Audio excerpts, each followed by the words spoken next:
Hi hello ನಮಸ್ಕಾರ ವೀಕ್ಷಕರೇ, Anil non ಚಾನಲ್ಗೆ ನಿಮಗೆ ಸ್ವಾಗತ. ಈ ದಿನ ಅಂದರೆ 25/7/2021 ನಡೆದಂತಹ KSET ಪರೀಕ್ಷೆಯ ಜನರಲ್ ಪೇಪರ್ನ ನಾನಿವತ್ತು ಸಾಲ್ವ್ ಮಾಡ್ತಾ ಇದ್ದೀನಿ. ಇಲ್ಲಿ ನಾನು ಕೊಡ್ತಿರುವಂಥ ಉತ್ತರ ಅಂತಿಮ ಅಲ್ಲ, ಇಲಾಖೆಯಿಂದ ಬರುವಂಥ ಉತ್ತರ ಅಂತಿಮವಾಗಿರುತ್ತದೆ. ಇಲ್ಲಿ ನಾನು ಎಷ್ಟು ಸಾಧ್ಯವೋ ಅಷ್ಟು ಉತ್ತರಗಳನ್ನು ಮಾಡಿದ್ದೀನಿ. ಬನ್ನಿ ಯಾವ್ಯಾವ ಪ್ರಶ್ನೆ ಇತ್ತು ಮತ್ತು ಅದನ್ನು ಹೇಗೆ ಉತ್ತರ ಮಾಡ್ಬೋದು ಅಂತ ನೋಡ್ತಾ ಹೋಗೋಣ. First question, given below are two statements. One is labeled as assertion and the other labeled as reason. Assertion A, formal communication tends to be fast and flexible. Reason B, formal communication is a systematic and orderly flow of information. In the context of the above statements, which of the following is correct anta ide. Quotes nodi, both A and B are true and R is correct explanation of A. Both A and R are true but R is not the correct explanation of A. A is true but R is false. A is false but R is true. But ಸರಿಯಾದಂಥ ಉತ್ತರ ಏನು ಅಂದರೆ ಇದಕ್ಕೆ A is false but R is true ಅನ್ನೋದು ಸರಿಯಾದಂಥ ಉತ್ತರ ಆಗಿರುತ್ತೆ. ಯಾಕೆ ಅಂದರೆ ಫಾರ್ಮಲ್ ಕಮ್ಯುನಿಕೇಷನ್ನು ಫಾಸ್ಟ್ ಮತ್ತು ಫ್ಲೆಕ್ಸಿಬಲ್ ಆಗಿರಲ್ಲ. ಇನ್ಫಾರ್ಮಲ್ ಕಮ್ಯುನಿಕೇಷನ್ ಏನಾಗಿರುತ್ತೆ, ಫಾಸ್ಟ್ ಮತ್ತು ಫ್ಲೆಕ್ಸಿಬಲ್ ಆಗಿರುತ್ತೆ. ಬಟ್ ಫಾರ್ಮಲ್ ಕಮ್ಯುನಿಕೇಷನ್ ಏನು ಅಂದರೆ ಇದೊಂದು ಸಿಸ್ಟಮ್ಯಾಟಿಕ್ ಮತ್ತು ಆರ್ಡರ್ಲಿ ಫ್ಲೋ ಆಫ್ ಇನ್ಫಾರ್ಮೇಷನ್ ಆಗಿರುತ್ತೆ. ಹಾಗಾಗಿ option D is the right answer. Second question, the mode of communication that involves a single source transmitting information to a large, diversified, heterogeneous and dispersed audience simultaneously is called. ಇದಕ್ಕೆ ಸರಿಯಾದಂಥ ಉತ್ತರ option B, mass communication.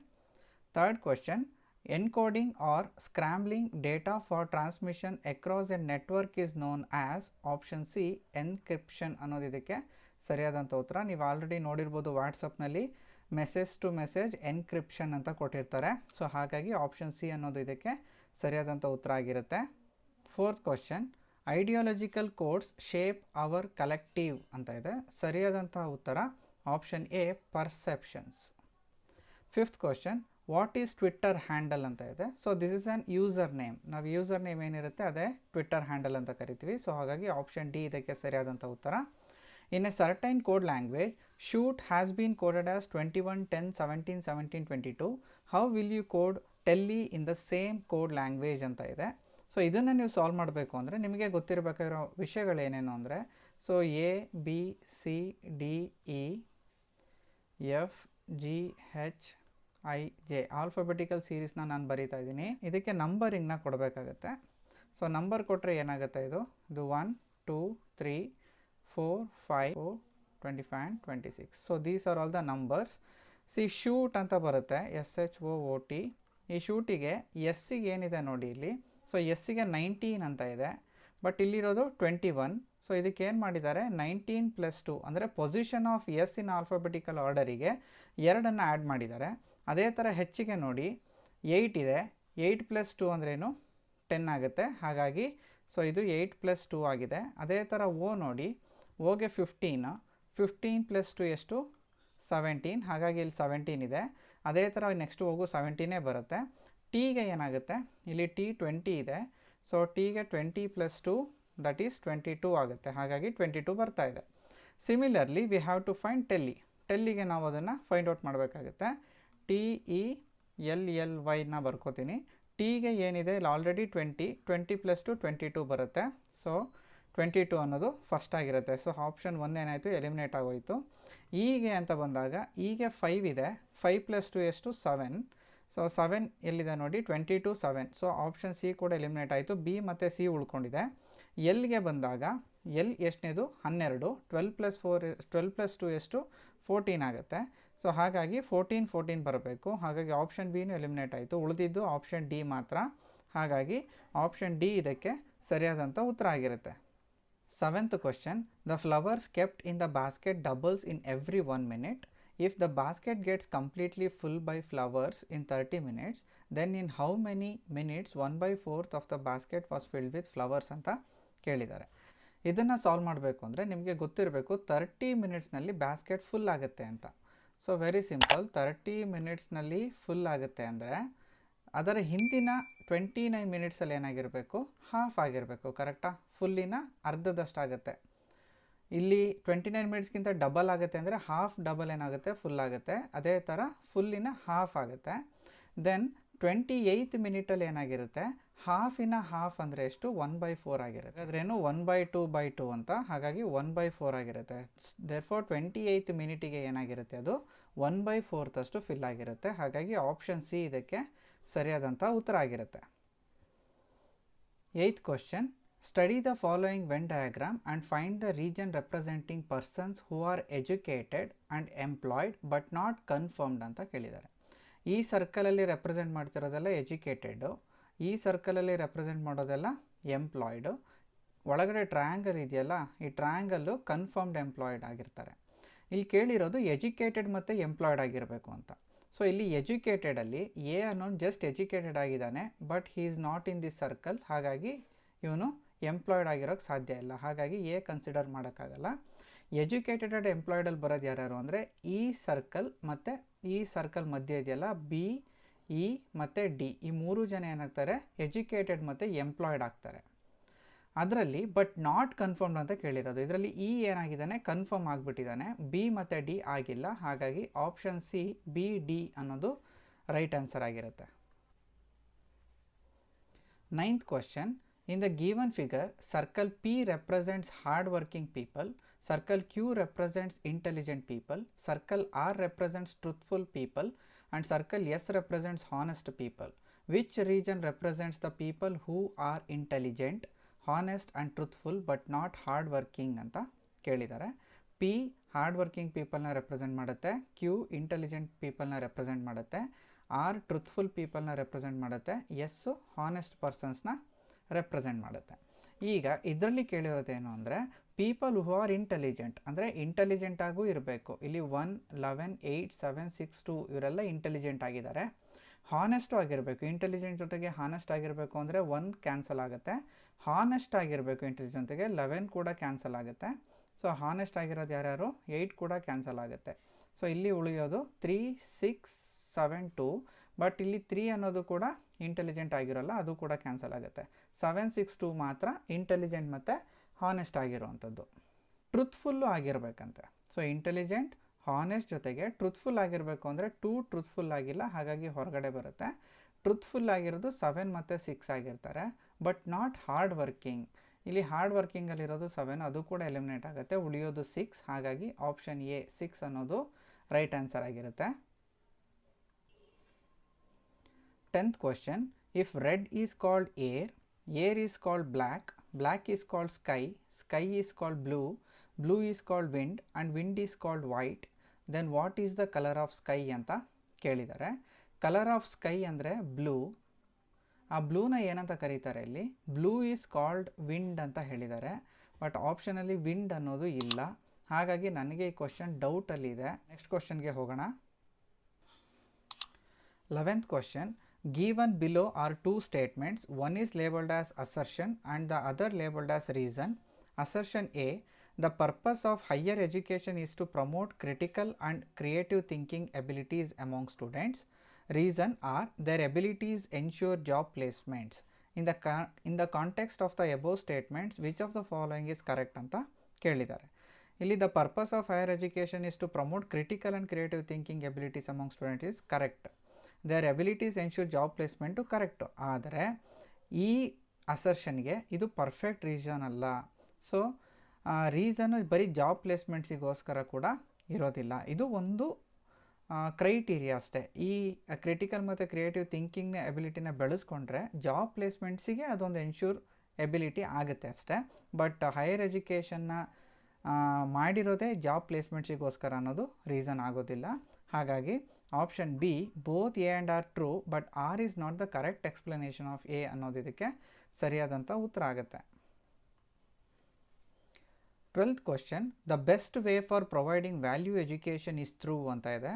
Option A discussions on spiritual text, lecturers or discussions on values, seminars or symposia on values, mentoring, reflective sessions on values ಅಂತ ಇದೆ. ಇದಕ್ಕೆ ಸರಿಯಾದಂಥ ಉತ್ತರ option D mentoring or reflexive sessions on values ಅಂತ. So ಇದು ಸರಿಯಾದಂಥ ಉತ್ತರ.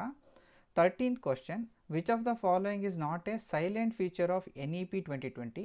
Highest priority to achieving fundamental literacy and numeracy by all students by grade 3, ಇದು ಸರಿಯಾದಂಥ ಉತ್ತರ ಆಗಿರುತ್ತೆ. Learners flexibility to choose their learning objectives and programmes, ಇದು ಕೂಡ ಕರೆಕ್ಟ್ ಆಗಿರುವಂಥ statement. Promoting multilingualism and the power of language in teaching and learning, ಇದು ಕೂಡ correct ಆಗಿರೋ statement. Focus on summative assessment rather than the regular formative assessment of learning ಅಂತ ಇದೆಯಲ್ಲ, so ಇದು ತಪ್ಪಾದಂತಹ statement ಆಗಿದೆ. ಹಾಗಾಗಿ ಆಪ್ಷನ್ ಡಿ ಇದಕ್ಕೆ ಸರಿಯಾದಂಥ ಉತ್ತರ ಆಗಿರುತ್ತೆ. 14th question, which of the following is not A product of Pradhan Mantri Mudra ಯೋಜನಾ ಅಂತ ಇದೆ. ಈ ಶಿಶು, ಕಿಶೋರ್, ತರುಣ್ ಈ ಮೂರೂ ಕೂಡ ಮುದ್ರಾ ಯೋಜನಾದಿಂದ ಬಂದಿರುವಂಥದ್ದು. ನಾರಿ ಅನ್ನೋದಿಲ್ಲ, ಹಾಗಾಗಿ ಆಪ್ಷನ್ ಬಿ ಇದಕ್ಕೆ ಸರಿಯಾದಂಥ ಉತ್ತರ. NIRF ಸ್ಟ್ಯಾಂಡ್ಸ್ ಫಾರ್ ಅಂತ ಇದೆ, ಇದಕ್ಕೆ ಸರಿಯಾದಂಥ ಉತ್ತರ ನ್ಯಾಷನಲ್ ಇನ್ಸ್ಟಿಟ್ಯೂಷನಲ್ ರ್ಯಾಂಕಿಂಗ್ ಫ್ರೇಮ್ವರ್ಕ್ ಅಂತ. ಹಾಗಾಗಿ ಆಪ್ಷನ್ ಬಿ ಇದಕ್ಕೆ ಸರಿಯಾದಂಥ ಉತ್ತರ ಆಗಿರುತ್ತೆ. Next question, answer the questions from 16 to 20 based on data given below ಅಂತ ಇದೆ. So A 35%, C 25%, B 40%. So company ABC ಅಂತ ಇದೆ. ಆಫೀಸರ್ಸ್ ರೇಷಿಯೋ ವರ್ಕರ್ಸ್ ಎಷ್ಟು ಕೊಟ್ಟಿದ್ದಾರೆ ಅಂದರೆ 1:35, 1:20, 1:15 ಅಂತ ಕೊಟ್ಟಿದ್ದಾರೆ. ಟೋಟಲ್ ವರ್ಕರ್ಸು 1200 ಅಂತ ಕೊಟ್ಟಿದ್ದಾರೆ. ಸೊ ಫಸ್ಟು ಡಿವೈಡ್ ಮಾಡ್ಕೋಬೇಕಾಗತ್ತೆ ನೀವು. ಸೊ 35% ಇನ್ ಟೋಟಲ್ ವರ್ಕರ್ಸ್ ಎಲ್ಲಿ ವರ್ಕ್ ಮಾಡ್ತಾ ಇದ್ದಾರೆ, ಕಂಪನಿ ಏನಲ್ಲಿ ವರ್ಕ್ ಮಾಡ್ತಾ ಇದ್ದಾರಂತೆ. ಹಾಗಾಗಿ 35% ಆಫ್ 1200 ಏನಾಗುತ್ತೆ, 35 × 12 ದಟ್ ಈಸ್ ಈಕ್ವಲ್ ಟು 420 ಆಗುತ್ತೆ. ಹಾಗಾಗಿ ಏನಲ್ಲಿ ವರ್ಕ್ ಮಾಡ್ತಿರೋ ಎಂಪ್ಲಾಯೀಸ್ಗಳು 420 ಆಗಿರುತ್ತೆ. ಅದೇ ಥರ ಬಿಗೆ ಬಂದಾಗ 40 × 12 ಆಗುತ್ತೆ, ದಟ್ ಬಿಕಮ್ಸ್ 480 ಆಗುತ್ತೆ.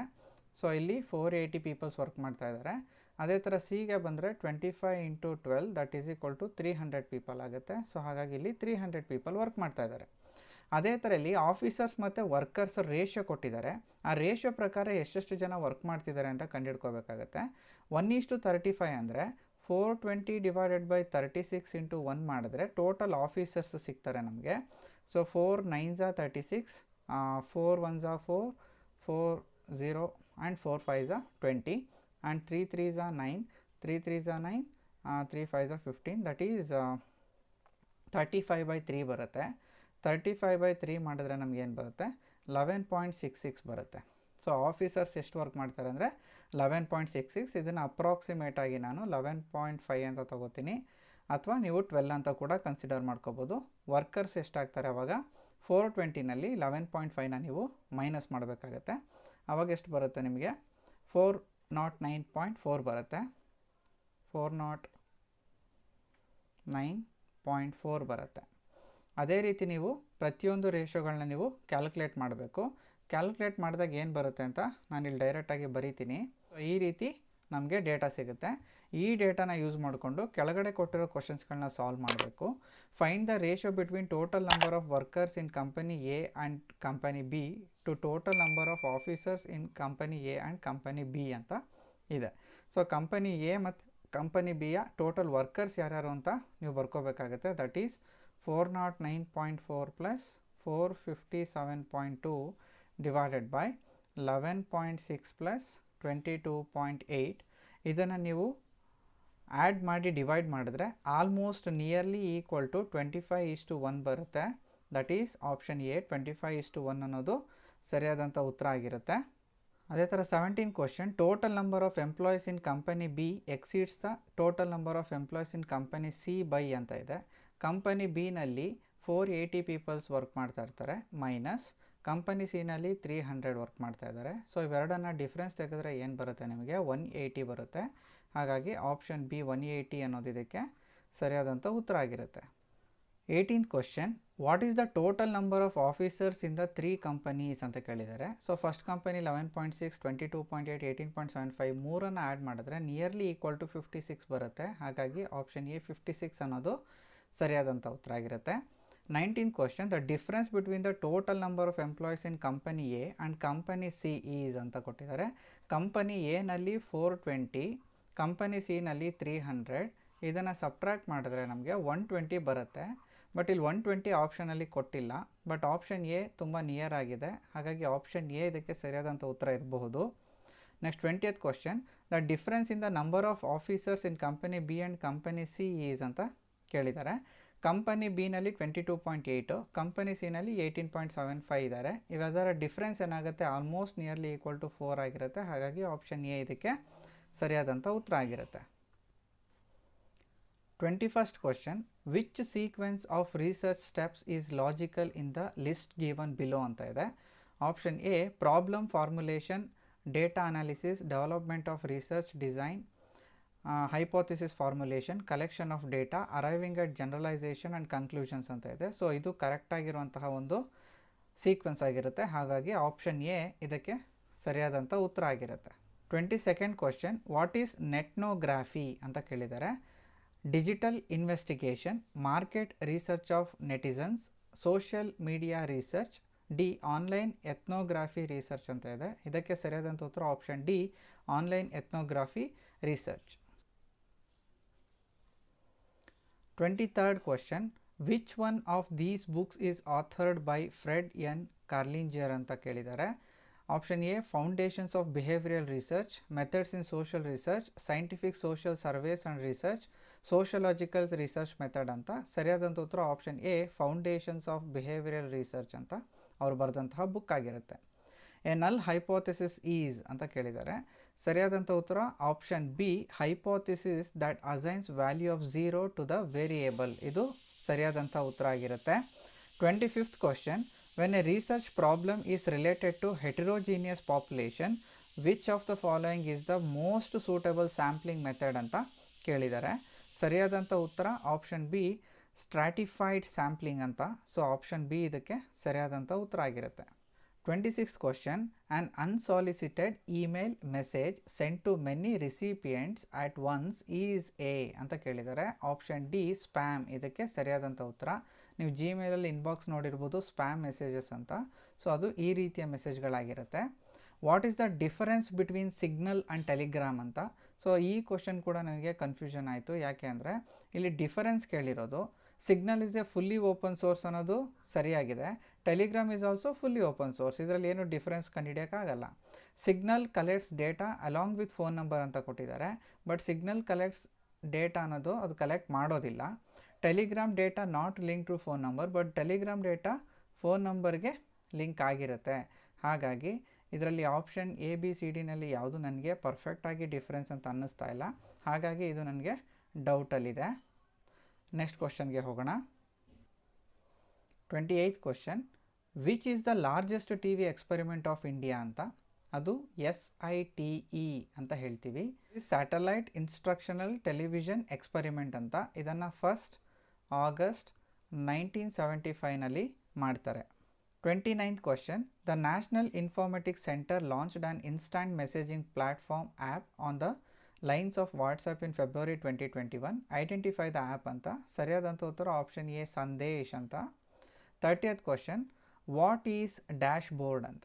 So dashboard is nothing but it is a score card. ಅಂದರೆ ಟೋಟಲ್ ಆಗಿ ಏನಿದೆ ಅಂತ ನಿಮಗೆ ತೋರಿಸುವಂತಹ ಒಂದು ಬೋರ್ಡ್ ಆಗಿರುತ್ತೆ. ದಟ್ ಮೀನ್ಸ್ ಇನ್ನು ವೆಬ್ಸೈಟಲ್ಲಿ ಫಸ್ಟ್ ಪೇಜ್ ಆಗಿರ್ಬೋದು, ಅದನ್ನೆಲ್ಲ ನಾವು ಡ್ಯಾಶ್ ಬೋರ್ಡ್ ಅಂತ ಕರಿಬಹುದು.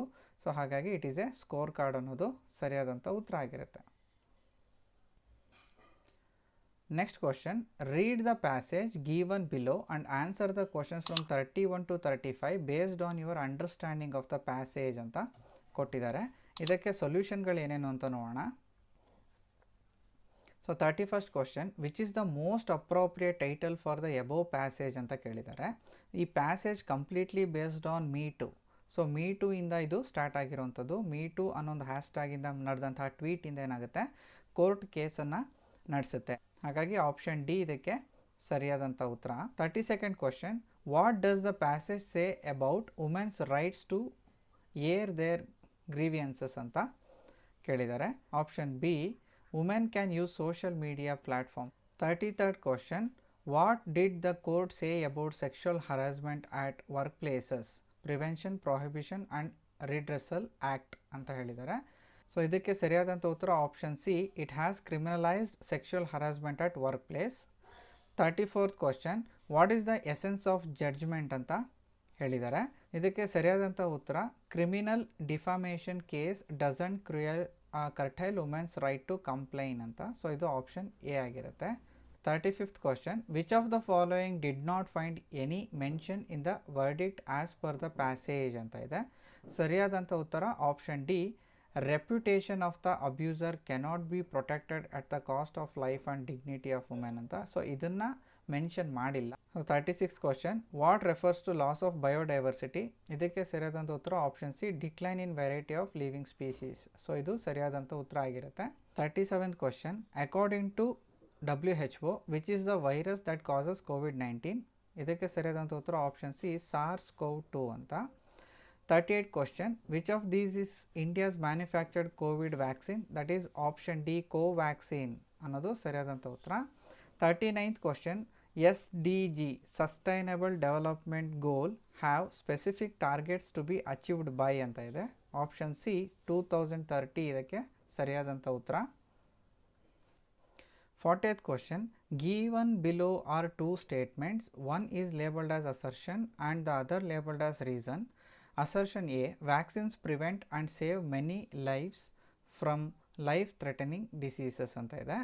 Reason ನೋಡಿದ್ರೆ, they prevent the entry of disease causing bacteria and virus into our body ಅಂತ ಇದೆ. In the context of the above statements, which of the following is correct? Vaccine ಏನು ಮಾಡುತ್ತೆ? ಜೀವವನ್ನು ಉಳಿಸುತ್ತೆ. ಹೇಗೆ ಅಂದರೆ ಡಿಸೀಸ್ ಬರೋದನ್ನು ತಡೆದು ಉಳಿಸುತ್ತೆ, ಅದು ಸರಿಯಾದಂಥ ಉತ್ತರ. But they prevent the entry of disease causing bacteria and virus in our body ಇದೆಯಲ್ಲ, ಇದು ತಪ್ಪು. ಯಾಕೆ ಅಂದರೆ ಅದು ಬರಕ್ಕೆ ಬಿಡುತ್ತೆ, ಜಸ್ಟ್ ನ್ಯೂಟ್ರಲೈಸ್ ಮಾಡುತ್ತೆ. ಸೊ ದೇಹಕ್ಕೆ ಬಂದಂತಹ ವೈರಸ್ ಆಗಲಿ ಅಥವಾ ಬ್ಯಾಕ್ಟೀರಿಯಾನ ಏನು ಮಾಡುತ್ತೆ? ನ್ಯೂಟ್ರಲೈಸ್ ಮಾಡುತ್ತೆ, ಪ್ರಿವೆಂಟ್ ಮಾಡಲ್ಲ, ಬರದೇ ಇರೋ ಹಾಗೆ ತಡೆಯೋಲ್ಲ. ಹಾಗಾಗಿ ರೀಸನ್ ಏನಾಯಿತು? ರಾಂಗ್ ಆಯಿತು. ಬಟ್ ಅಸರ್ಷನ್ ಸರಿ ಇದೆ. ಹಾಗಾಗಿ A is true but R is false ಅನ್ನೋದು ಇದಕ್ಕೆ ಸರಿಯಾದಂಥ ಉತ್ತರ ಆಗಿರುತ್ತೆ.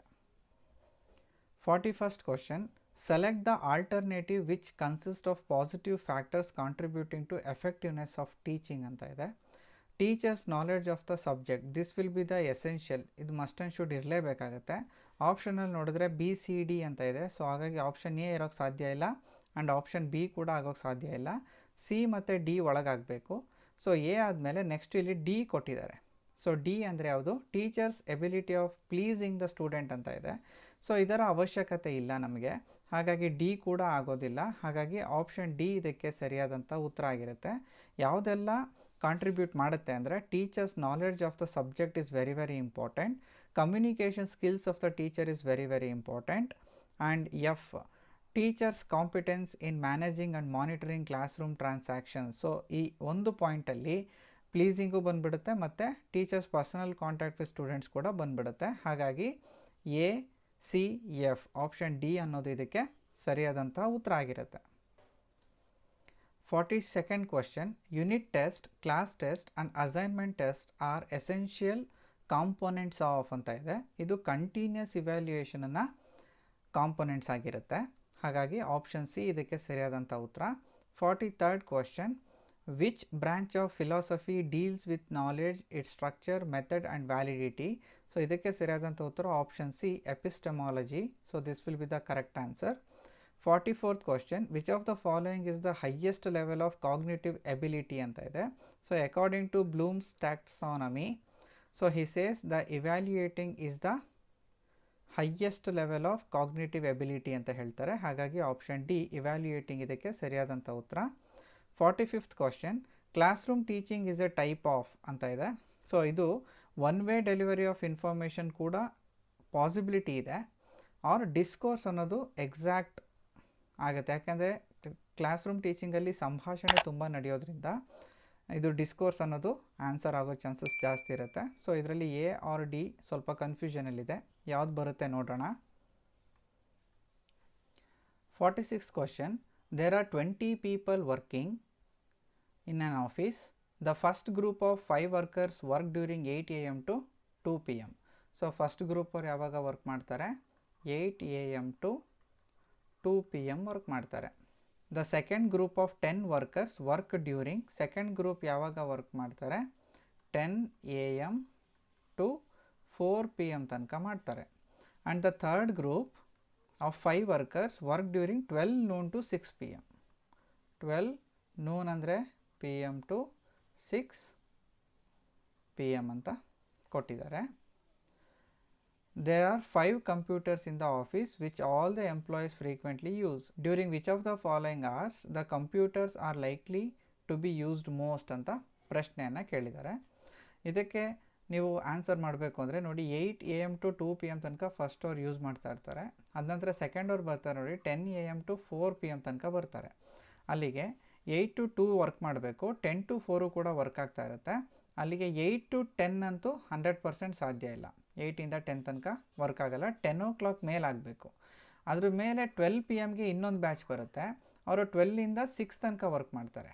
ಹಾಗಾಗಿ 12 to 2 PM ತನಕ ಏನಾಗುತ್ತೆ, ಇಲ್ಲಿ ನೋಡಿ 2 PM ತನಕ ಇವರು ವರ್ಕ್ ಮಾಡ್ತಾ ಇರ್ತಾರೆ. ಸೊ 2 PMಗೆ ಸೆಕೆಂಡ್ ಬ್ಯಾಚ್ ಅವರು ವರ್ಕ್ ಮಾಡ್ತಾ ಇರ್ತಾರೆ. 2 PM ತನಕ ಥರ್ಡ್ ಬ್ಯಾಚ್ ಅವರು ವರ್ಕ್ ಮಾಡ್ತಾ ಇರ್ತಾರೆ. ಹಾಗಾಗಿ 12 noonನಿಂದ 2 PM ತನಕ ಏನಾಗ್ತಿರುತ್ತೆ, ಹೆಚ್ಚು ವರ್ಕ್ ಮಾಡ್ತಾ ಇರುತ್ತೆ. ಹಾಗಾಗಿ ಆಪ್ಷನ್ ಬಿ ಇದಕ್ಕೆ ಸರಿಯಾದಂಥ ಉತ್ತರ ಆಗಿರುತ್ತೆ. 47th question, find the missing number in the series. ತುಂಬ ಸಿಂಪಲ್ ಆಗಿರುವಂಥ ಪ್ರಶ್ನೆ. 4 + 7 ಮಾಡಿದ್ರೆ 11 ಬರುತ್ತೆ. 7 + 11 ಮಾಡಿದ್ರೆ 18 ಬರುತ್ತೆ. 11 + 18 ಮಾಡಿದ್ರೆ 29 ಬರುತ್ತೆ. 18 + 29 ಮಾಡಿದ್ರೆ 47 ಬರುತ್ತೆ. 47 + 29 ಮಾಡಿದ್ರೆ ನಮಗೆ 76 ಬರುತ್ತೆ. ಹಾಗಾಗಿ ಆಪ್ಷನ್ ಎ 76 ಅನ್ನೋದು ಇದಕ್ಕೆ ಸರಿಯಾದಂತಹ ಉತ್ತರ ಆಗಿರುತ್ತೆ. Next 48th question, at railway station a man said to a women, a train leaves for New Jalpaiguri after every 1.45 hours. The last train has already left 50 minutes ago and the next train will be leave at 5:15 PM. At what time this information was given to the woman ಅಂತ ಇದೆ. So actually ಟ್ರೈನಿಗೆ ಹೊರಡಬೇಕಾಗಿರೋದು 5:15 PMಗೆ. ಇದಕ್ಕಿಂತ ಮುಂಚೆ ಅಂದರೆ 1:45 hours ಮುಂಚೆ ಒಂದು train ಹೋಗಿದೆ. ಅದನ್ನು ಕ್ಯಾಲ್ಕುಲೇಟ್ ಮಾಡಿದ್ರೆ -1:45 hours ಇದಕ್ಕೆ ಮೈನಸ್ನ ಮಾಡಬೇಕು. ಮಾಡಿದಾಗ ಏನಾಗುತ್ತೆ, ನಿಮಗೆ 3:30 PM ಸಿಗುತ್ತೆ. ಸೊ 3:30 PMಗೆ ಫಸ್ಟ್ ಟ್ರೈನ್ ಹೋಗಿದೆ. ಇದು ಹೋಗಿ 50 ಮಿನಿಟ್ಸ್ ಆಗಿದೆ ಅಂತ ಆ ವ್ಯಕ್ತಿ ಹೇಳ್ತಾ ಇದ್ದಾನೆ. 50 ಮಿನಿಟ್ಸ್ ಅಂದರೆ 4 o'clock 20 minutes ಆಗಿರುತ್ತೆ. ಅಲ್ಲಿಗೆ ಈ ಸಮಯದಲ್ಲಿ ಅವನು ಆ ವುಮೆನಿಗೆ ಏನು ಮಾಡ್ತಾ ಇದ್ದಾನೆ, ಇನ್ಫಾರ್ಮೇಷನ್ನ ಕೊಡ್ತಾ ಇದ್ದಾನೆ. ಹಾಗಾಗಿ 4 hours 20 minutes ಅನ್ನೋದು ಸರಿಯಾದಂಥ ಉತ್ತರ ಆಪ್ಷನ್ ಬಿ ನಲ್ಲಿದೆ. ಹಾಗಾಗಿ option B is right answer.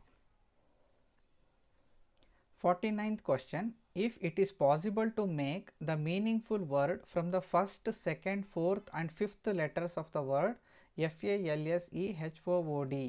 So ಇದರಲ್ಲಿ ಏನು ತಗೋಬೇಕಂತೆ, ಫಸ್ಟ್ ಲೆಟರ್ನ ತಗೋಬೇಕು F, second letter A, fourth letter is S and fifth letter is E. ಈ 4 ಲೆಟರ್ನ ಯೂಸ್ ಮಾಡಿ ಮೀನಿಂಗ್ಫುಲ್ ವರ್ಡನ್ನು ಮಾಡಬೇಕು. ಆ ರೀತಿ ಮಾಡೋಕ್ಕೆ ಸಾಧ್ಯ ಆದರೆ then which will be the third letter from the right ಅಂತ. ರೈಟಿಂದ ಥರ್ಡ್ ಲೆಟರ್ ಏನಾಗಿರುತ್ತೆ ಅಂತ ಕ್ವಶನ್ ಕೇಳಿದ್ದಾರೆ. ಸೊ ಫಸ್ಟ್ ಮಾಡೋಕ್ಕಾಗುತ್ತಾ ಅಂತ ನೋಡಿ. FASEಗೆ ಮೀನಿಂಗ್ ಇಲ್ಲ, ಬಟ್ SAFE ಅನ್ನೋ ವರ್ಡನ್ನು ಮಾಡ್ಬೋದು. ದಟ್ ಮೀನ್ಸ್ ಸೇಫ್ ಅಂತ. So this will be the meaningful word. ಮಾಡ್ಬೋದು ಅಂತ ಗೊತ್ತಾಯಿತು. Give your answer as M ಅಂತ. ಸೊ ಸಪೋಸ್ ಒಂದು ವೇಳೆ ಎಮ್ ಅಂತ ನೀವು ಟಿಕ್ ಮಾಡಬೇಕು. ಯಾವಾಗ ಅಂದರೆ if more than 1 word can be formed. ಈ ರೀತಿ meaningful words more than 1 form ಮಾಡ್ಬೋದು ಅನ್ನೋದಾದರೆ ನೀವೇನು ಮಾಡಬೇಕು, ಆಪ್ಷನ್ ಡಿನ ಕ್ಲಿಕ್ ಮಾಡಬೇಕಾಗತ್ತೆ. And if no word can be formed then give your answer as X ಅಂತ. ಒಂದು ವೇಳೆ ನಿಮಗೆ ವರ್ಡೇ ಫಾರ್ಮ್ ಮಾಡೋಕ್ಕಾಗಲ್ಲ ಅಂದರೆ ಎಕ್ಸನ್ನು ನೀವು ಚೂಸ್ ಮಾಡಬೇಕು. ಬಟ್ ಇಲ್ಲಿ ವರ್ಡ್ ಫಾರ್ಮ್ ಆಗ್ತಿದೆ, ಸೊ ಎಕ್ಸನ್ನು ನೀವು ಚೂಸ್ ಮಾಡೋ ಅವಶ್ಯಕತೆ ಇಲ್ಲ. ಮತ್ತು ಇಲ್ಲಿ ಮೋರ್ ದ್ಯಾನ್ 1 ಅಂದರೆ ಇದಕ್ಕಿಂತ ಜಾಸ್ತಿ ವರ್ಡ್ ಆಗುತ್ತಾ, ಬೇರೆ ಯಾವ ವರ್ಡು ಕೂಡ ಆಗೋ ಸಾಧ್ಯತೆ ಇಲ್ಲ. ಹಾಗಾಗಿ ಎಮ್ ಕೂಡ ನೀವು ಚೂಸ್ ಮಾಡೋಕ್ಕಾಗಲ್ಲ. ಈಗ ಸೇಫಲ್ಲಿ ರೈಟ್ ಸೈಡಿಂದ ಥರ್ಡ್ ಲೆಟರ್ ಯಾವುದಿದೆ ನೋಡಿ, this will be the right side and this will be the left side. First, second and third. ಇಲ್ಲಿ ಎ ಇದೆ. ಹಾಗಾಗಿ ಆಪ್ಷನ್ ಬಿ ಎ ಅನ್ನೋದು ಸರಿಯಾದಂಥ ಉತ್ತರ ಆಗಿರುತ್ತೆ. 50th question, a lady runs 12 kilometers towards north. ಒಂದು ಲೇಡಿ ಏನು ಮಾಡ್ತಾಳೆ, 12 kilometers ಟುವರ್ಡ್ಸ್ ನಾರ್ತು ಓಡ್ತಾಳೆ. Then 6 kilometers towards south. ವಾಪಸ್ ಏನು ಮಾಡ್ತಾಳೆ, ಅಲ್ಲಿಂದ ವಾಪಸ್ 6 kilometers ಓಡ್ತಾಳೆ. ಸೊ ಇಲ್ಲಿ 6 kilometers ಆಯಿತು, ಇದು ಕೂಡ 6 kilometers. ಇಲ್ಲಿ ನಿಂತಿದ್ದಾಳೆ ಈಗ. And then 8 kilometers towards east. 8 kilometers towards east ಅಂದರೆ ಈ ದಿಕ್ಕಿನಲ್ಲಿ ಓಡ್ತಾಳೆ. 8 kilometers east. How far is she from her starting point. So ಈ ಪಾಯಿಂಟ್ ಇದೆಯಲ್ಲ, ಅವಳು ಸ್ಟಾರ್ಟ್ ಮಾಡಿದ್ಲಲ್ಲ, ಇದನ್ನು ನಾನು ಸ್ಟಾರ್ಟಿಂಗ್ ಪಾಯಿಂಟ್ ಅಂತ ಕರಿತೀನಿ. ಆ್ಯಂಡ್ ಇನ್ ವಿಚ್ ಡೈರೆಕ್ಷನ್ ಅಂತ ಕೇಳಿದ್ದಾರೆ. ಸೊ ಡೈರೆಕ್ಷನ್ ಅಂದರೆ ನಿಮಗೆ ಗೊತ್ತಿರಬೇಕು. ಸೊ ಈ ರೀತಿ ಬರುತ್ತೆ, ಮೇಲ್ಗಡೆ ನಾರ್ತು, ಕೆಳಗಡೆ ಸೌತು, ನಿಮ್ಮ ರೈಟ್ ಸೈಡಿಗೆ ಈಸ್ಟು, ಲೆಫ್ಟ್ ಸೈಡಿಗೆ ವೆಸ್ಟ್ ಅಂತ. ಸೊ ಈ ನಾರ್ತ್ ಈಸ್ಟ್ ಮಧ್ಯೆ ಇರೋದು north East and south East ಮಧ್ಯೆ ಇರೋದು ಸೌತ್ ಈಸ್ಟ್. ಸೊ ಇದು ಸೌತ್ ವೆಸ್ಟ್, ಇದು ನಾರ್ತ್ ವೆಸ್ಟ್. ಇದು ನಮಗೆ ಗೊತ್ತಿರಬೇಕಾಗಿರುತ್ತೆ. ಈಗ ನೀವು ಇಲ್ಲಿ ಡಿಸ್ಟೆನ್ಸ್ನ ಕೇಳಿದ್ದಾರೆ, ಎಲ್ಲಿಂದ ಎಲ್ಲಿಗೆ, ಸ್ಟಾರ್ಟಿಂಗ್ ಪಾಯಿಂಟಿಂದ starting point and in which direction ಅಂತ. ಸೊ ಸ್ಟಾರ್ಟಿಂಗ್ ಪಾಯಿಂಟಿಂದ ಅವಳು ಈಗಿರೋ ಪಾಯಿಂಟಿಗೆ ಡಿಸ್ಟೆನ್ಸ್ ಏನು ಅಂತ. ಇದು 6 ಸೆಂಟಿಮೀಟರ್, ಇದು 8 ಸೆಂಟಿಮೀಟರ್, ಈ ಡಿಸ್ಟೆನ್ಸ್ ಕೇಳಿದ್ದಾರೆ. ಸೊ ಇಲ್ಲಿ 90 ಡಿಗ್ರಿ ಇರೋದ್ರಿಂದ ಪೈಥಾಗೋರಸ್ ಥಿಯರಮ್ನ ಅಪ್ಲೈ ಮಾಡ್ಬೋದು. That is 6 square plus 8 square is equal to X square. That is 36 plus 64 is equal to X square. 100 is equal to X square. Then X is equal to square root of 100. X is equal to 10. That means X ಎಷ್ಟು 10 kilometre. ಅಲ್ಲಿಗೆ option A cancel, option B cancel. 10 kilometre ಎರಡು ಕಡೆ ಇದೆ, but ಅವ್ಳು direction ನೋಡಿ. So ಈಗ ಡೈರೆಕ್ಷನನ್ನು ಹೇಳಬೇಕು. ಇಲ್ಲಿಗೆ ನಾನು ಡೈರೆಕ್ಷನನ್ನು ಬರೆದೆ, ಇದು ನಾರ್ತು, ಇದು ಸೌತು, ಇದು ಈಸ್ಟು, ಇದು ವೆಸ್ಟ್ ಆಗುತ್ತೆ. ಇದು ಈಸ್ಟ್ ಮತ್ತು ನಾರ್ತಿನ ಮಧ್ಯೆ ಹೋಗ್ತಾ ಇರೋದ್ರಿಂದ option C 10 kilometre north East ಅನ್ನೋದು ಇದಕ್ಕೆ ಸರಿಯಾದಂಥ ಉತ್ತರ ಆಗಿರುತ್ತೆ. ವೀಕ್ಷಕರೇ, ಇಂದು ನಡೆದ ಕೆಸೆಟ್ ಪರೀಕ್ಷೆ ಜನರಲ್ ಪೇಪರ್ನ ನಾನು ಸಾಲ್ವ್ ಮಾಡಿದ್ದೀನಿ. ಇಲ್ಲಿ ಕೊಟ್ಟಿರುವಂಥ ಉತ್ತರನೇ ಅಂತಿಮ ಅಲ್ಲ. ಸೊ ಇಲ್ಲಿ ನಾನು ಎಷ್ಟು ನನ್ನ ಕೈಲಾದಷ್ಟು ನಾನು ಎಕ್ಸ್ಪ್ಲೈನ್ ಮಾಡೋದಕ್ಕೆ ಟ್ರೈ ಮಾಡಿದ್ದೀನಿ. ಏನಾದರೂ ಡೌಟ್ಸ್ಗಳಿದ್ದರೆ ನೀವು ಕಮೆಂಟ್ ಬಾಕ್ಸ್ನಲ್ಲಿ ತಿಳಿಸ್ಬೋದು. ಮತ್ತು ಡಿಸ್ಕಷನ್ಗೆ ಯಾವಾಗಲೂ ವೆಲ್ಕಮ್ ಇದ್ದೇ ಇರುತ್ತೆ. ಈ ವಿಡಿಯೋ ನಿಮ್ಗೆ ಇಷ್ಟ ಆಗಿದ್ದರೆ ಲೈಕ್ ಮಾಡೋದನ್ನು ಮರಿಬೇಡಿ, ಶೇರ್ ಮಾಡಿ ಮತ್ತು ನನ್ನ ಚಾನಲ್ನ ಸಬ್ಸ್ಕ್ರೈಬ್ ಮಾಡಿ. ಮುಂದಿನ ವಿಡಿಯೋದಲ್ಲಿ ಸಿಗೋಣ ವೀಕ್ಷಕರೇ. ಧನ್ಯವಾದಗಳು.